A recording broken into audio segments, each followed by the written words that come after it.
200 से अधिक वर्षों के इतिहास के साथ हवा महल शायद जयपुर का सबसे प्रतिष्ठित स्मारक है। यात्रियों के लिए इस महल की जयपुर के टॉप आकर्षणों में से एक है।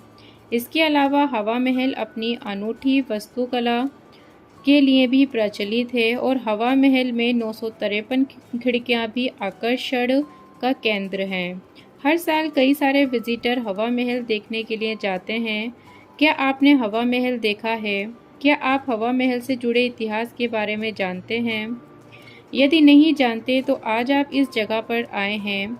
आज इस वीडियो में हमने हवा महल से जुड़ी जानकारी दी है, जिसमें जानेंगे कि हवा महल का इतिहास, हवा महल किसने बनाया, हवा महल में कितनी खिड़कियां हैं और हवा महल से जुड़ी रोचक बातें।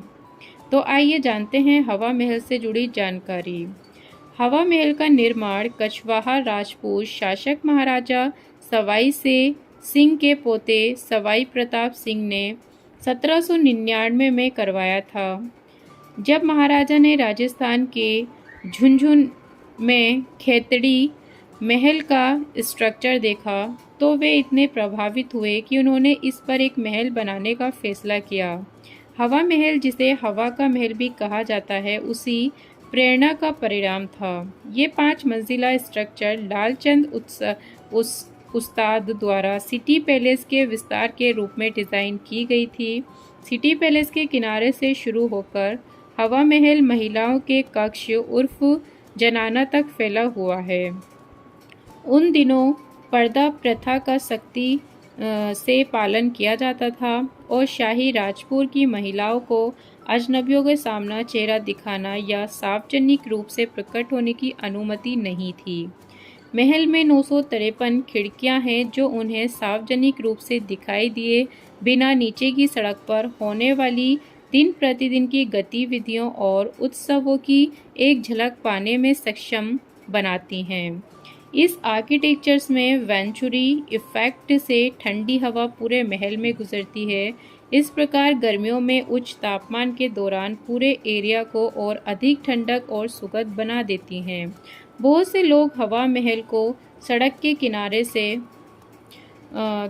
से पूरे एरिया को और अधिक ठंडक और सुखद बना देती हैं। बहुत से लोग हवा महल को सड़क के किनारे से दृश्य देखते हैं और सोचते हैं कि ये महल के सामने, लेकिन वास्तव में ये पीछे हैं। हवा महल को कछवाहा राजपूत शासक महाराजा सवाई जय सिंह के पोते सवाई प्रताप सिंह ने 1799 में बनवाया था। स्पेस वे विस्तार है जो पृथ्वी से परे और आकाशीय पिंडों के बीच मौजूद होता है। पृथ्वी से बाहरी हिस्सा यानी किस पर इस पूरी तरह से खोली नहीं है। इसमें कई सारे तारे, ग्रहों और अलग अलग रेडिएशन जैसे infrared, ultraviolet radiation, x-ray, gamma rays आदि जैसे रेडिएशन भी शामिल होते हैं। इसके अलावा स्पेस में मैग्नेटिक फील्ड भी बना होता है।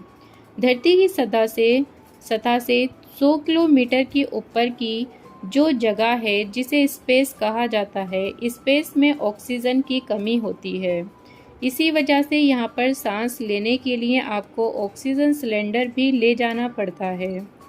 इसके अलावा स्पेस में ऑक्सीजन के अणुओं की संख्या काफ़ी कम हो जाती है। इसी कारण से अंतरिक्ष में काला दिखाई पड़ता है। स्पेस में प्रेशर भी बहुत कम होता है या ना के प्रमाण में होता है।